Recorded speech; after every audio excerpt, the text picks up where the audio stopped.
Well, an investigation into sexual assaults in the United States Army, an investigation from our partners at Propublica and the Texas Tribune, uncovered soldiers accused of sexual assault are less likely to be placed in pretrial confinement than those accused of more minor offenses like marijuana possession or disobeying an officer. Pretrial confinement is essentially jail, where someone accused of a crime waits for their day in court. Investigative reporter Andy Parati shows us its potential devastating impact for victims.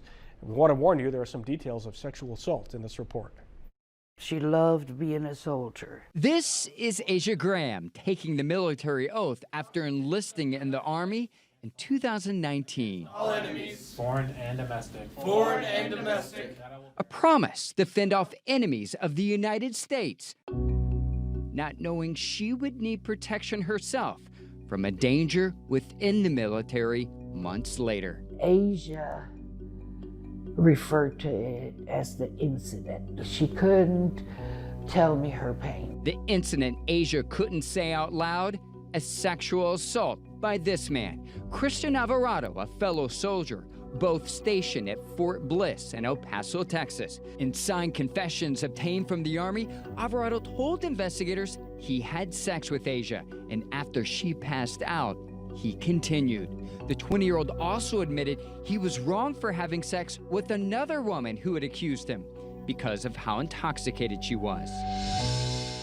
Had Alvarado been a civilian, a state prosecutor likely would have charged them with a crime. A judge would then have placed him in pretrial confinement or jail to wait for his day in court if he couldn't afford to post bail. But that's not how it works in the Army. Military commanders determine whether soldiers accused of crimes get pretrial confinement. And according to the Army, Alvarado's commander let him go at the time. A month later, a third woman accused Alvarado of sexual assault. Why would you grant this guy the privilege of leave, knowing that there are 3 allegations that he's a sexual predator? Jeffrey Korn is the director of the Center for Military Law and Policy at Texas Tech University. He served as a military prosecutor and a public defender. From what I know about the case at Fort Bliss, I would have recommended pretrial confinement. An investigation by our partners at Propublica and the Texas Tribune uncovered the potential problem. The news organizations analyzed nearly 8,400 courts-martial over the past decade. It found soldiers accused of sexual assault are less than half as likely to be placed in pretrial confinement as those accused of other offenses, like drug use and distribution, disobeying an officer, or burglary. It's happening in Army bases across the country. Back in Fort Bliss, commanders finally put Alvarado in pretrial confinement in March 2021 after 2 more women came forward with sexual assault claims. A military judge found him guilty of sexually assaulting Asia and another woman. He's serving 18 years in a military prison. This is when she was a baby. Asia died from an accidental overdose on New Year's Eve 2020.